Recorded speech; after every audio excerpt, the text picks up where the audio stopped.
A sitcom concept, titled The Oval Altar, focuses on a president and first lady who navigate the pressures of the White House with a firm foundation of faith. Series overview: The Oval Altar. The tone, a warm-hearted workplace sitcom in the vein of Abbott Elementary or Parks and Recreation, where the humor comes from the absurdity of DC bureaucracy clashing with the couple's sincere, unshakable faith. The premise: President Elias Thorne is a former small-town pastor who unexpectedly wins the presidency.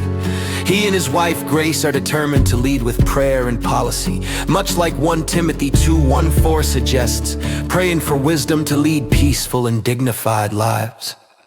The main characters: a man of deep conviction who refuses to sign a bill until he has prayed through it.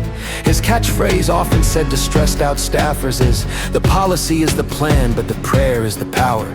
Unlike the stay-in-the-kitchen trope sometimes seen in media, Grace is a powerhouse policy prayer warrior. She runs the Kneeling Initiative, where she visits communities to pray with citizens and then turns their real-world needs into legislative proposals. Supporting cast: Marcus, a cynical, fast-talking political veteran who constantly tries to get the president to stop praying and start palling. He's the wisecracker archetype who eventually finds himself accidentally saying amen during meetings. Marcus, A sharp-witted nun and former debate champion who handles the press corps with a mix of holy discipline and legendary side-eye.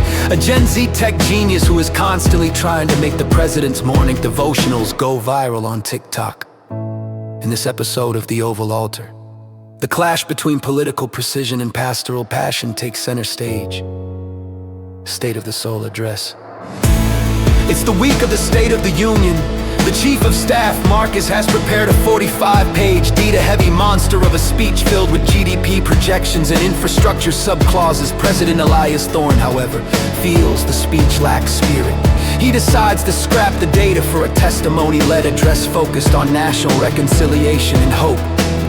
The scene: the midnight rewrite. The White House private residence. The Atchis is pacing with a Bible in one hand and a highlighter in the other. Grace is at a laptop typing furiously while balancing a plate of prayer meat and brownies. Marcus wants me to talk about synergistic fiscal responsibility. Grace, the American people don't need a spreadsheet. They need a reminder that we are all brothers and sisters under one God. But let's swap the 15-minute story about the lost sheep for a 2-minute parable on bipartisanship. We want them inspired, not late for the post-speech news cycle. The staff panic. Marcus and the digital director Sarah are in the war room. He just deleted the section on soybean subsidies. He replaced it with a quote from the Message translation of the Psalms. We're gonna be the first administration to be canceled by the Department of Agriculture. Actually, Marcus, the Hope and Healing hashtag is already trending because a leaked draft of his testimony is more relatable than anything we've written in months. The podium moment. Elias stands before Congress. He ignores the teleprompter and starts with, "Tonight, I don't want to talk to you as your president, but as a man who knows what it's like to be lost and found."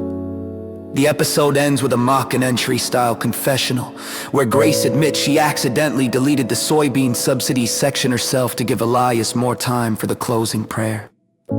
The opposition party finds themselves in a unique dilemma.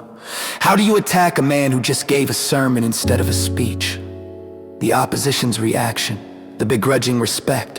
While the public is moved, the opposition leader, Senator Ironjaw Sterling, is caught in a viral hot mic moment immediately following the address. Sterling is seen wiping a stray tear from his eye when his aide whispers, "Sir, we need to record the rebuttal." Sterling snaps back, "I can't talk right now. I'm thinking about my Sunday school teacher, Mrs. Gable. She used to give out gold stars, and I haven't earned a star in 40 years. 111-127. Realizing the State of the Soul address humanized Elias too much, the opposition shifts to a comedic hyper-literal counter-campaign 1.3. The comedic counter-campaign, Operation Fact Check the Faith. The opposition launches a satirical fact-check war room to debunk the president's testimonies and parables.